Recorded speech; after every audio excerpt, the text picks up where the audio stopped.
Welcome back to another episode of the Men That Can Project podcast. Today, we are going to have an incredible conversation, one which I'm excited to see where it goes. I know I'm going to learn a lot, and I know the lads who are sharing the conversation with me are going to blow people's minds. And I think this is going to be one that will need to be shared around a lot. And it's on the topic of pornography, pornos, something that a lot of us gentlemen grow up being exposed to.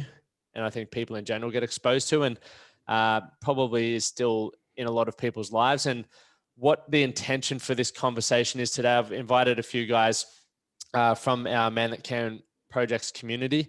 Obviously, one of the perks of being in the community, you get invited on the podcast. But to share their experiences. So we do want to cover topics based around how we were introduced to porn, some negative side effects, or even some positive side effects. Actually, I didn't put that in the notes. That we've experienced, whether it's impacted sexual relationships, why we look at it, and how it's influenced our, expectations in the sexual space. So I'm excited. I'm going to hand it over to the boys, and they can introduce themselves as they sort of go around. And then we're going to have an incredible conversation probably for the next 45 minutes or so. But gents, let's dive into it. Whoever wants to take the floor first, and it'd be cool to sort of pass it around a bit for this first part around how you were introduced to porn, and then from that, we'll just allow the conversation to go wherever it chooses to go. So who wants to take the floor? Okay, looks like it's me. I knew it was going to be you, Glenn. Hello. Yeah, so did I. Hey, my name's Glenn. Second time on the podcast, so it's cool. Interesting subject. I guess the first thing for me is to introduce to porn. Mine was fully old school, finding the old man's books in the cupboard, and then not realizing what they were, and then really going from there. So, as for everybody, we don't talk about it. It's never spoken about. So you have no idea what's going on and what you're doing. Or you really feel like a lot of people, I think you just know that it's got to be a secret. You keep it the secret and no one talks about it. And that's what I did. It was just a deep, dark secret. And like at school, everyone hassles everybody about what they do. And we all say, nah, we don't do that. We don't touch ourselves. We don't do that. No. And we're all doing it. So the fact that we're not guided, well, I wasn't guided at all. And so for me, it had a highly negative part of my life. Like because it was a secret, that's how it stayed. And so I didn't share it with anybody. And I think to a point, like it sort of spirals out of control because it's a secret, and you don't really know what to do because you don't know if it's right or wrong. All you do is you just have no idea, so you just sort of make it up as you go along. So it has impacted on my relationships and in a negative way, because you have this expectation, and then when you're actually with somebody and you're with a girl and you're like, where's all the pizzazz? Where's the the legs going flying everywhere? And you have and once again you're like, is this right? Like, is this what we're supposed to be doing? And it's that whole thing again. So yeah, that's going to be my introduction into it. I'll pass it on to somebody else now. Next. Yeah, well, good mate. I'll jump in. So I'm Joey. First time on the podcast, long time listener, first time caller, so to speak. I wasn't introduced to porn sort of later in life. I guess I would have been, I think, 22, 23 when I watched my first porn movie, for lack of a better term. Interesting enough, that was actually while I was in a relationship. It was a long distance relationship. So how I was introduced, I guess, sitting with mates, having a few beers, talking about it. Like obviously I was aware of what porn was and what it was since you're sort of early to late teens, but I didn't watch it. Then I thought, why why watch a movie when you can have the real thing? So, I wasn't introduced until, as I said, to the early 20s in a long distance relationship when, you're young, the juices are flowing, you're sitting at home by yourself, and your missus is out somewhere like at work or something like that, and she's an hour flight or a 10-hour drive away. There's not many other options. So, similar to what Glenn was saying, I think it has negatively impacted past relationships, not necessarily the relationship I'm in at the moment. I have a fiance who I love very much and I live with, lucky enough. But in the past, it's similar to what Glenn said. Like you're trying to relate what's really happening with whoever you're having sex with what you're seeing in front of you in a porn movie being performed by actors. Like, is that it? Like, where's, as Glenn said, where's all the pizzazz? Where's the legs flying in the air? Where's the screaming and the moaning, all that sort of thing? So, and I think in that past relationship, our sexual intimacy or sexual connection suffered because of that. I thought I was watching porn thing and it's supposed to be like this, and then saying like, oh, what's wrong with me? What's wrong with us? Why isn't our sex like this? And took, that relationship went on for about 2 years, and it's not ultimately what ended it, that lack of sexual intimacy, but definitely had a contributing factor. So that's sort of my introduction, I guess, and my views on porn and how it's impacted me. So I'll chuck it over to one of the other boys. All right, I guess I'll jump in now. So my name's Jesse. I'm part of the Men That Can, and one of Lockie's colleagues at work. And I thought I'd jump on just as a bit of a younger point of view. Different generations and all that kind of stuff. So my first exposure to pornography when I was probably about 12.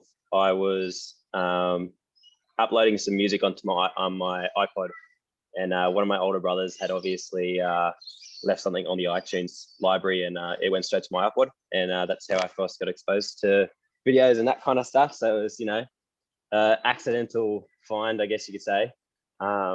But then, growing up in high school, it was just like common talk and all that kind of stuff for the boys to share it around the school on their phones and all that kind of stuff, with like what videos they had downloaded or whatever else was going on. But then in terms of how it affected relationships, I definitely think it built like a false sense of what my first sexual experience would be like, and definitely led to some disappointment on both ends. I guess that built up a lot of anxiety around just sexual interaction. Why isn't it the same as what it is on the screen and all that kind of stuff? So it's definitely glorified, and as all the other boys said, there's no pizzazz, especially at that age. I guess that's all I've got to say, so I'll pass it on to the other boys. Yeah, well, I guess I'll introduce myself. I'm Mike, part of the Inner Circle. First time on Lockie's podcast. Pleasure to be on here. I got introduced to porn really early in my life, I don't know, year 5, year 4, how old that is, 9 or 10. Growing up in a family where it was, I know, readily available and around, talking VCRs and those types of things. Knew it was the wrong thing to be doing. Mum and Dad would sneak out and chuck the VCR on and have your mates over. It's obviously set me up for a lifetime of struggles when it comes to the negative side effects of it. Not a good thing, not a bad thing either, but we probably need to bit more education around it. That's me, Lockie. Well, thanks, gents, for sharing that. I'll share mine as well. I want to get into. I'll never forget mine. I was grade 8, so I went to obviously a school up in Toowoomba, and a lot of the boarders, obviously in the dormitories, they're exposed to it pretty early. And I had never been exposed to it. And, I hadn't even thought about, I'd thought about kissing and all that sort of stuff, but never really sex. I was too into my skateboarding and everything else. And I remember the boarders were passing around this disc, right? So I was probably in between Glenn and the younger boys where magazines were still a thing, but, CDs were there. So I was keen to grab onto the CDs, and they gave me the disc Sexy Nurses 3, if anyone's seen that. It looked like it was a fucking 80s or 90s porno anyway, but I remember, I didn't really want it, but I took it just out of wanting to look cool. And I, took it home, and when I put it on, I fucking nearly spewed. I still remember watching it, and I went all pale. It's like I'd seen blood. Like I just went all pale and felt really disgusting. And so I took the movie out and walked down the hallway, ready to take it back. And I was like, nah, I've got to watch this because the boys are going to ask me about it tomorrow. So I had to suffer through it. But that was when I was 12, 13, that I got experience to that. But I think for those who are listening, and obviously the guys on here, there was some 5 different stories around it, aging from 12 years up to 22 and beyond, from how we got introduced or when we got introduced to pornography. And I think what that highlights to everyone is that it doesn't matter who you are, where you are, or what age you are. At some point, it's probably going to find you. And anything in life that's going to find us, we probably should be educated on the good, the bad, the ugly around it, so we know what to do with it when it happens, rather than just trying to turn a blind eye to it. And then if it does show up, it can completely destroy our lives. And obviously a few of the lads touched on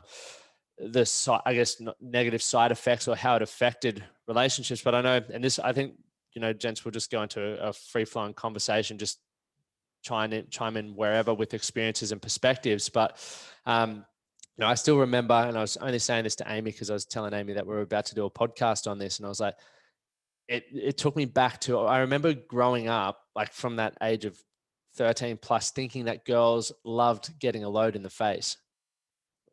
And Amy's like, what? I was like, I know it's kind of fucking ridiculous that you think that, but that's legitimately what myself and all my mates thought, because you're watching these movies where they're saying, come on, do this. And it look, obviously it's acting, but you don't get any education. So you're like, maybe they like that. And what do you do when you're young? You're like, all right, I'm going to try that. When you're maybe a bit older and wiser, you find out that they don't like it as much as I was shocked. No, I'm kidding. But it's crazy. Like what we see really impacts us. I think the conversation around that. But for you guys, the experiences that you've had, I know Glenn was saying, Joey was saying, like legs all over the place, the sounds and everything. Like it does play a role in, I know for myself, I felt like I was inadequate because I wasn't getting the noises that I was expecting, and all of that sort of stuff. I was just like, fuck, maybe I'm not doing this right. Where's the fucking crazy shows? I don't know about you guys, but I'd love to hear more about how it sort of made you guys feel when you obviously went to real life scenarios. Yeah, well, like for me, it was like the biggest thing was and I guess like for everybody, that's basically it's your sexual education, and so when it's so vastly different to what you sort of expecting, you do get all these issues, and I think like we've all touched on it, like education is the biggest thing that we need to be doing to help like the next generation. But as far as like real life experiences, because I mean, like I was real old school, like, so I didn't say like I was about like 8 or 9 or something myself when I discovered porn. But like as I got older, the only way you could get porn was, you had to rent it at the video shop. This is the way that I had to do it. Like when I discovered videos, and I didn't have a video player, so I had to rent the bloody video player as well. And so that, so you're walking down the street with this ginormous box and this video, and like Nothing that, it was, yeah, like you can actually, it's a picture no one really wants to see, but yeah, and like, but that was the thing about it, because it was something, because it was like way better than real life for me, and so it was almost like I'd pretty much say that I was addicted like right through my teenage years. It was really bad for me, and it's taken like my wife myself like years to actually work through it. And to the point where I'm really comfortable now where I could talk about it, because, man, I'm telling you, like 2 years ago, there's no freaking way I'd be talking about this to you guys right now as openly as I am, because just in the last 2 years, like how much everybody's actually realized the impact that this is on the older generation coming through to the newer generation, because of the ease that they, that you guys, you know, the younger guys like Jesse and probably Joey as well, it's just too damn easy to get hold of. So yeah. Glenn, I agree with pretty much everything you've said, and like what you were saying before, you know, like in a way it almost, if you're watching porn as your first sexual experience, whereas I was different, where I actually had sex before watching porn, so I had somewhat of an understanding that it's not always going to be like that. But yeah, Lockie, as you said, you know, like it teaches you, or teaches men, I guess, about like what girls don't like that, and you look at the negative side effects of porn. I guess if you're using that as a young man growing up as your sexual education, as Glenn said, like it's not healthy, because it's not teaching you about how to treat the woman that you're having sex with. Like looking at porn movies doesn't paint women in a very positive light. Like it doesn't teach a young man much about consent or anything like that. And that's what I think. So I think you nailed that. I was just writing a note about that, because it definitely takes away from what it is, right? Like it's always going to be like that wham bam thank you ma'am approach, where it's just like in out thank you, and we don't ever look beyond what the actual act of sex is, because there isn't that education. But as you were saying, Joey, like it's not always like what they say it is, and maybe that's what leads to, you know, the sexual assault and everything like that, because there are a lot of people who grow up and they're like, well, this is what should happen and this is how it should happen, and if you don't allow it to happen, oh, I'm going to force it upon you because maybe you'll like it, because in the pornos they like it. And you know, there's various other things could be a ripple effect off the back of that. Yeah, 100%. Yeah, I agree with that. And yeah, and what the boys were saying before, like I think that as everyone sort of discussed, sometimes having sex is not scripted, so it's not going to go like a pornographic movie. So I think that feeds the addiction for some, saying like, well, why am I putting myself out there to have sex with a partner or a woman who's not your partner, when I know it's not going to be as good as watching a porno at home? So why don't I just keep on watching the porno and not have sex? I think that's an extreme case of where that addiction can lead someone.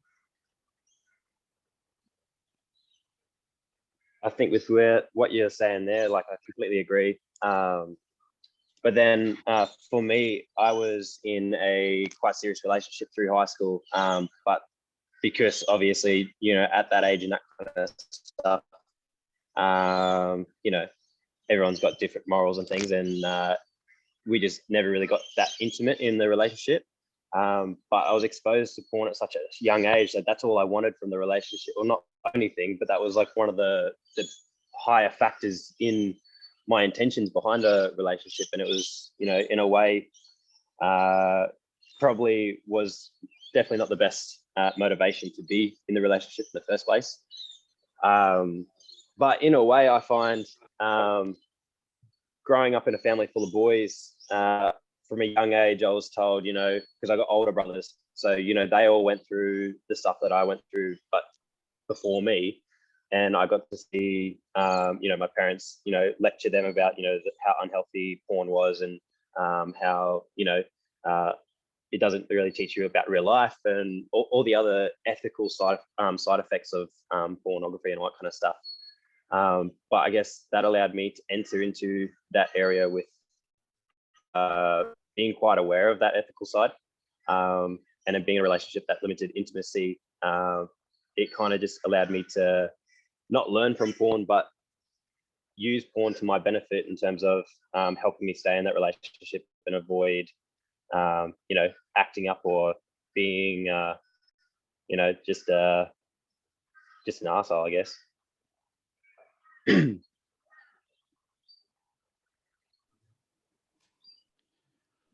It's interesting.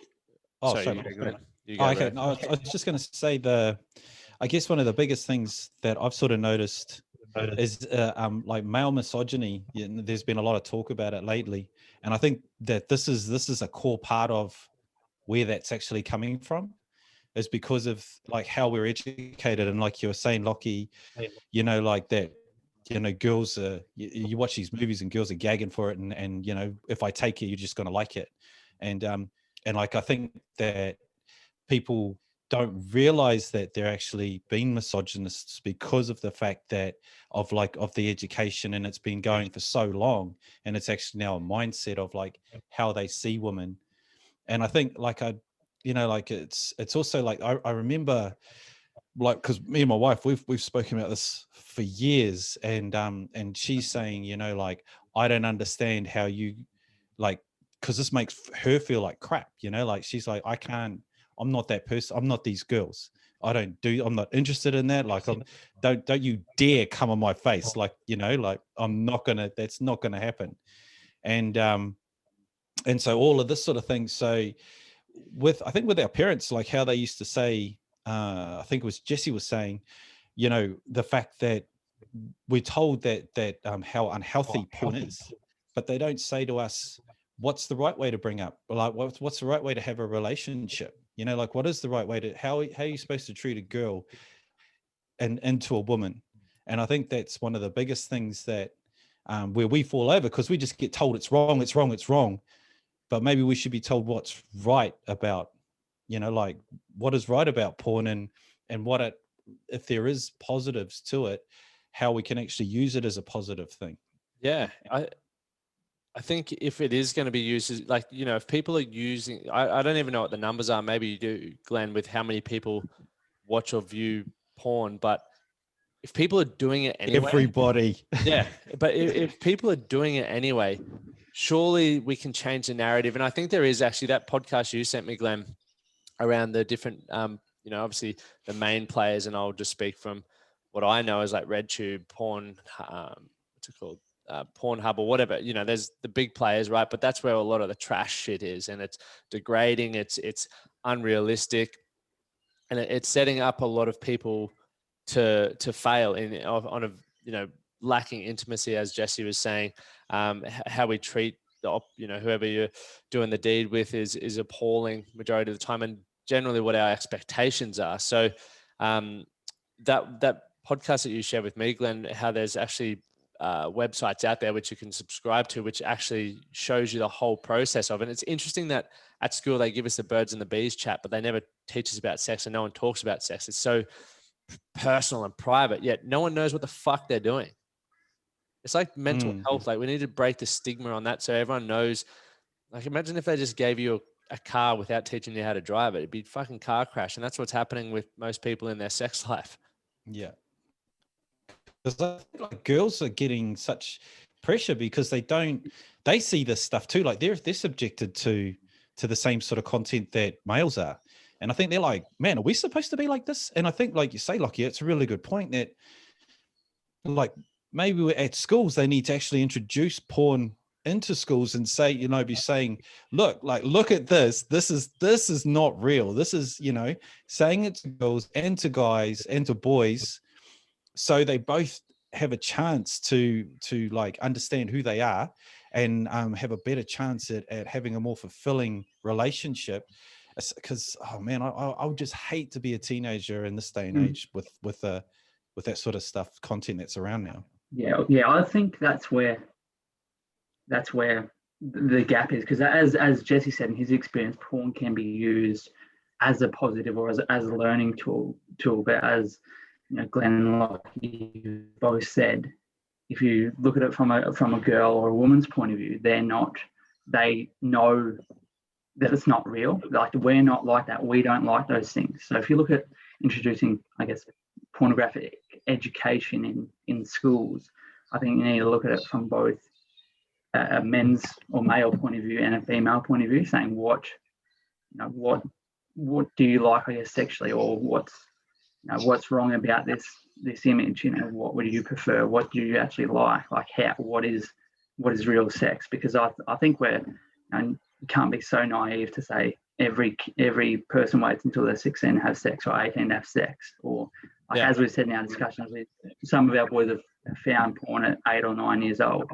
So it's out there and it's accessible, and you're growing up with this image. And at that age, you don't know any different. As I said, I think porn can be used as a positive, but there's just a learning gap between what men watching porn or boys watching porn and understanding from it, where a female point of view is, as Glenn said, they know they don't like it, but is that what they're going into a sexual experience thinking? Is that what we have to do to please our partner? I think there's a massive gap there. I think what's important to touch on as well is that as much as, like, you know, you mentioned the mainstream media or the mainstream services like Pornhub and things like that, where it is literally like the trash of the trash, like the really unethical stuff and degrading stuff and all that kind of stuff. Whereas there's, you know, these other places where, you know, they actually do provide educational aspects to the, I guess, the pornography. Whereas, like, you know, there's literally tutorial pornos out there that teaches you, you know, how to do this and that and all that kind of stuff. And in a way, that's teaching a lot of the stuff that, you know, they wouldn't even go near at sex ed at school. Like, you know, they're not going to teach you how to treat a woman at school. So it's like, that's the gray area that, you know, a lot of people don't see in porn. And, you know, that's, I guess, one of the positive sides of it. I guess, like, my point of that, because I fully hear what you're saying, Jess, and like my point as far as the education goes, I think it's for both boys and girls knowing what's right and what's wrong in school, like just starting from there and getting them as young as possible, and really parents really opening up and talking to their kids about it. Like, you know, I've got 3 boys and I've spoken to all of them, and I know that they all be using it at young ages, and I've spoken to them openly about sort of like my experience, and trying and just hoping that they do the right thing. And that's all you can really do, I guess. So, but it's just so out of control now. It really is. Like, what people are subjected to. Like, I definitely look back and appreciate that, you know, my father took me aside and, you know, said, you know, this is right, this is wrong, when it came to that kind of stuff, similar to what you've done with your kids. So I definitely think it's definitely down to the parents to teach their kids. I think it's in a school system, it definitely wouldn't fly for a lot of people.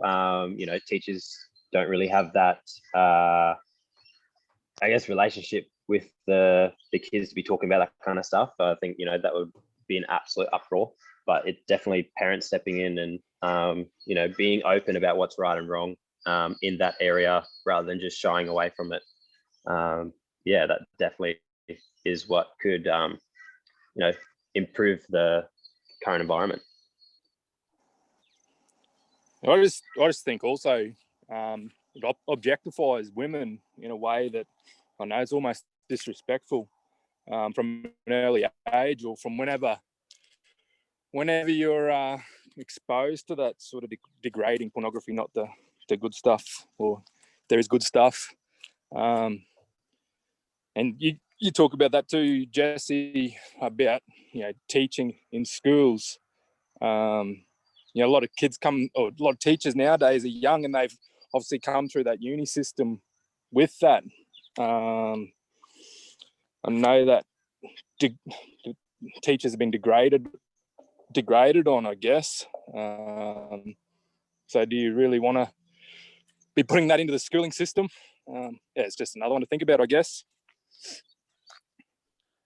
It's definitely an interesting thing. Obviously, everything that I'm talking about as well is coming from, I'm not a parent at the moment, so even the whole school thought of process I haven't even considered, but I'll guess discuss that one day when I'm a parent, because I don't really know how I feel about that. You know, obviously there's so many different ways that could go, but I think, as Jesse was saying, it's definitely up to the parents to educate. I think it's such an important part, and it needs to, like many things, important things that aren't going away. Mental well-being, emotional intelligence, relationships, finances, taxes, probably need to start having those conversations around the dinner table and remove the taboo around it, so we can find out what is right, what is wrong. But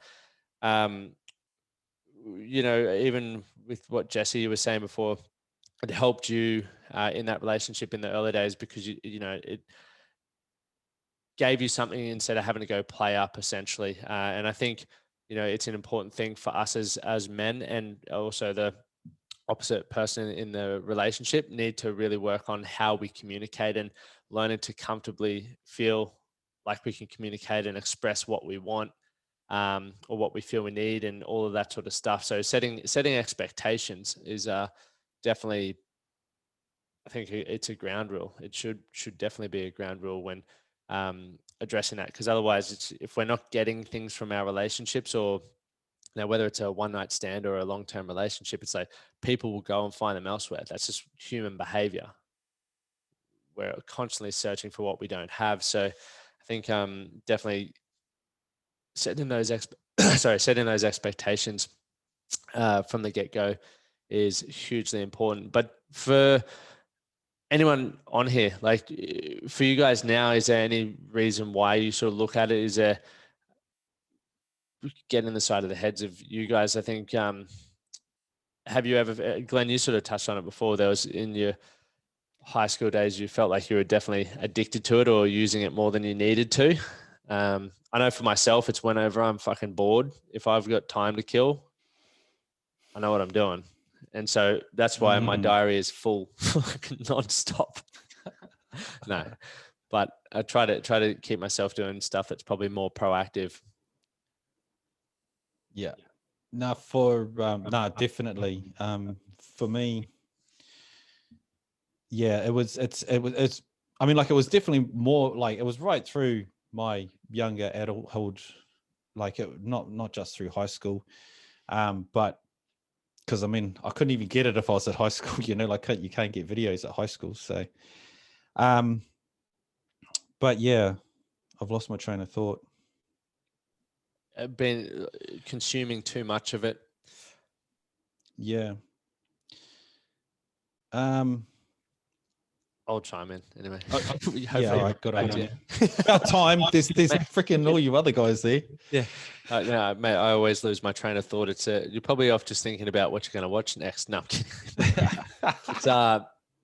It's definitely important to sort of talk about, and I'll give a bit of a recap just so we can, if anyone feels like anything comes to mind that we haven't sort of covered, or there's an experience that you want to share, or something that you feel you've learned through going certain experiences. But obviously, we were all introduced it from a varying range of ages, which, to me highlights that we're all people are going to be exposed to or experience it at some point in life. But, more so, how can we turn it into sexual education? Because at the end of the day, the way I view sex and everything like that now is like, it's more than just the wham bam thank you ma'am, as I was sort of saying before, which is, as a young fellow, I was like, not a young fellow, I would say a teenager, I was just trying to get as many runs on the belt as possible. That's how you got praised at school. The more you had, the bigger man you were, even though that's obviously complete bullshit, but that's what I was running. But it always felt empty,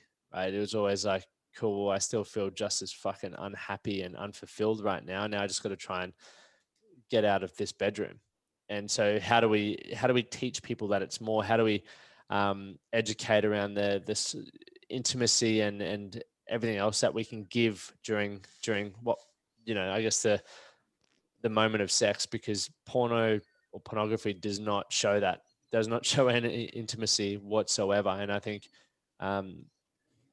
it's probably for those younger boys and probably people who are listening to this are more self-aware than maybe people who aren't continuing to educate themselves. But it's a conversation that needs to be had. So how do we educate more people around it? It's not always obviously like what we view it as, making sure that we can start changing the narrative around expectations and I guess how both parties feel in it, right? Like, as everyone sort of touched on here, we might not feel worthy enough because we're not getting the noises, or we're not getting all those crazy twisted positions happening. And I'm sure from the other side of the fence, it's the same thing. I'm sure people feel pressured into various things because of expectation around all that sort of stuff within the relationship. But yeah, finally as well, the recap, it can be used in a positive way. It's just making sure you find stuff that can sort of teach that. Was there anything else that you guys feel you want to share from your own experience, or would be cool to sort of drive the conversation forward? I think sort of sharing, we sort of discussed, or definitely I have discussed most things that I had in my mind before starting this podcast today. But I think what you mentioned is, how do we take it from, like, we understand that porn's out there, we understand that from a man's point of view in life, you're gonna watch every man, I believe, in the world's probably watched it. There's very few that haven't. So as you said, how do you change it from something that's just out there that you watch when you're bored, as you said, and I've sort of shared, to an educational tool? Like, as you said, like, I think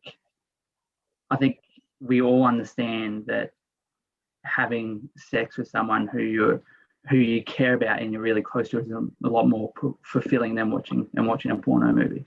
So why is it that a porno movie is so different to what actual sex and intimacy is in the real world? I think that's, closing that gap is the biggest thing. And how do you go about that? I'm not sure. I don't have all the answers. I think that's $1 million question.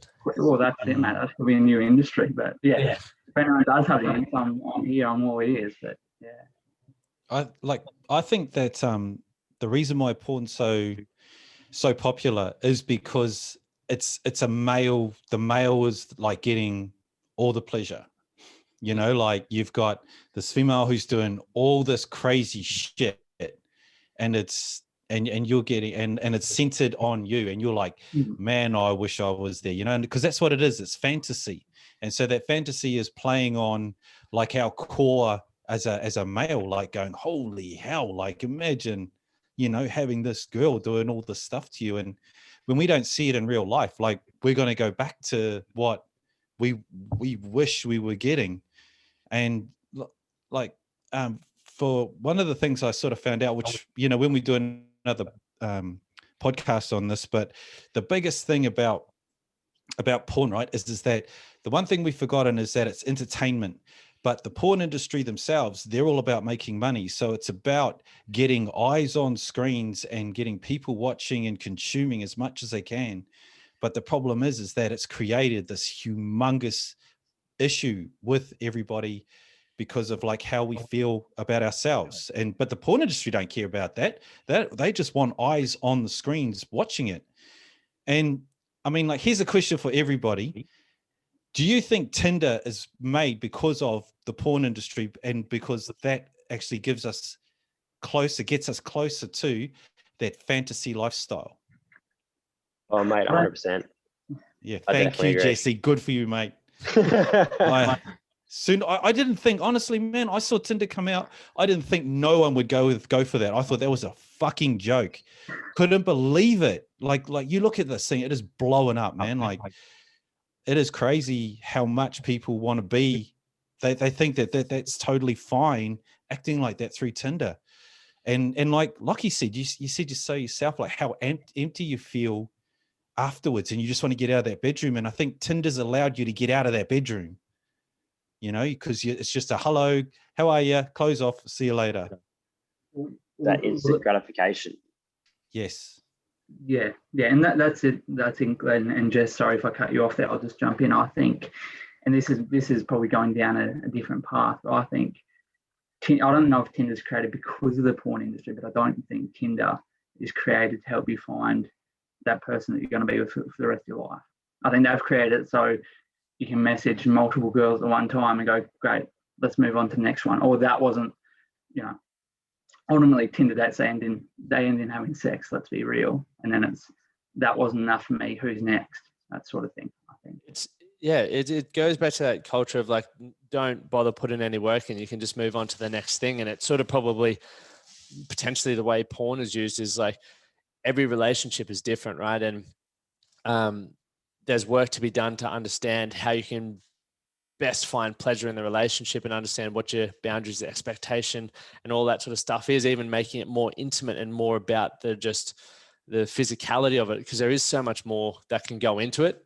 And I think, it's easy to go, I know previously in the past, I've always been like, fuck, it's not like the porno, or fuck, that bird's done, see ya, which is a poor approach, but that's where I was at that point in time. Whereas now it's like, okay, well, there's so much we can learn. There's so much we need to understand. And maybe it's what we need to put that work into, take our relationship as a whole, like take the sex out, but as a whole to a new level, like that deep level of connection, communication, spirituality, whatever it is to go there. And once again, it requires work. It may require some tough conversations, some self-reflection, some honesty, to get to that point. But I think once again, Tinder, that whole swipe right, move on, say what you want. If you don't get what you're looking for, see ya. It's like, I know we're living in a fast-paced world, but that doesn't create any fucking satisfaction or any result. It just avoids responsibility. But does anyone have anything else? 100%. Otherwise, we'll wrap it up, because I wanted to keep it around that short 45 minutes so someone could punch it on a walk to work or something like that.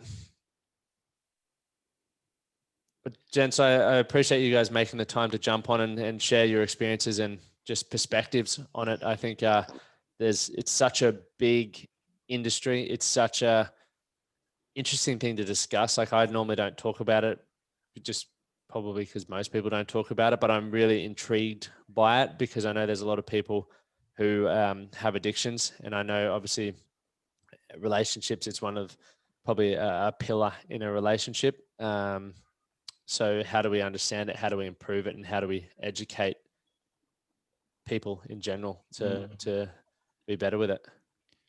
I think that what you're doing, Lockie, I think with the Man That Can project is important. I think that a lot of what the issues with porn is that people feeling shit about themselves, and the work that you're doing with men is helping them feel better about themselves and realizing that they don't actually need that shit. So 100%. what you're doing this is the work. This is the change, Definitely. Well, more self-awareness, the more we can get more of what we want and fuck off the other distractions and poor habits. But gents, thank you so much for your time and experiences. It's been awesome. And until next time, I'll chat to you guys soon.